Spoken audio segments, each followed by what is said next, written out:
Bonjour. Je suis M. Yao Flint Miguel, directeur de publication de l'Élan. D'accord. Ok. L'Élan, c'est la terminaison du Nouvel Élan. Vous avez créé un journal à l'époque qui a existé et qui s'appelait Nouvel Élan, n'est-ce pas? C'est le diminutif de Nouvel Élan.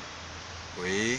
Parlez un peu fort pour qu'on puisse... C'est le diminutif de Nouvel Élan, si j'ose dire. D'accord, donc c'est la même maison. C'est la même maison. Donc c'est le Nouvel Élan qui devient l'Élan.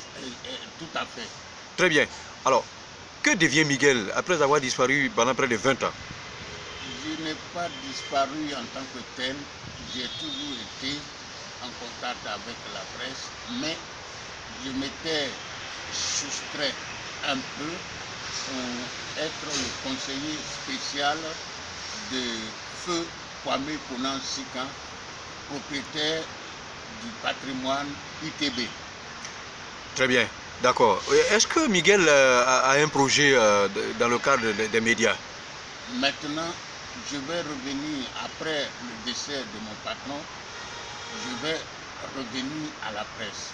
Très bien. Plus que résolu, plus que déterminé.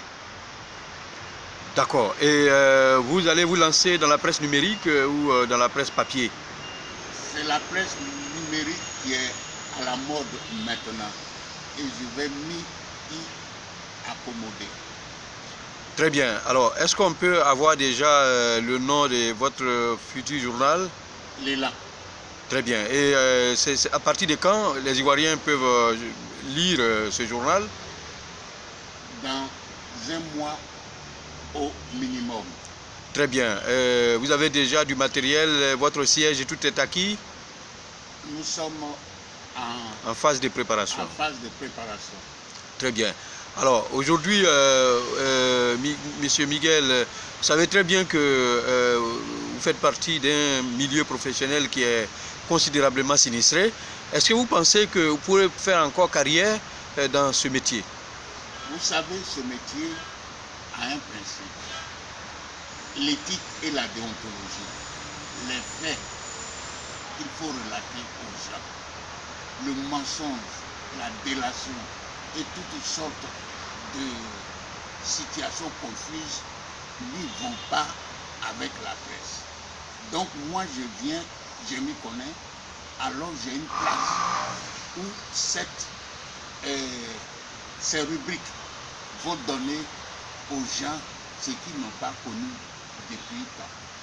Est-ce que vous avez une adresse particulière à l'endroit des acteurs de cette profession? Je suis au 77 07 37 77. Je reviens sur ma question. Est-ce que vous avez une adresse particulière à faire à l'endroit des acteurs de la presse? L'adresse que je leur conçois, c'est que nous devons nous remettre en question pour pouvoir apporter la presse crédible, la presse honnête, la presse juste. Quand les gens, je me souviens, dans le temps, quand on voit un journal, on sait que c'est la vérité. Quand on voit un article, on sait que c'est du content.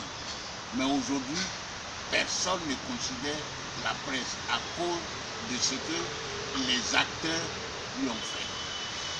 Très bien. Nous sommes à moins d'un an des élections présidentielles.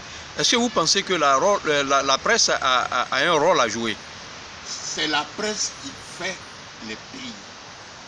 C'est la communication qui fait les pays. Aucun gouvernement, aucun État ne peut subsister sans la communication, sans la presse crédible. D'accord. Un conseil à l'adresse des acteurs politiques? Que les politiciens aiment leur pays, qu'ils soient des patriotes, qu'ils soient des gens engagés les uns pour les autres, pour ce qu'ils dirigent. Ils veulent diriger, mais pas pour leur piètre personne, leur petite personne,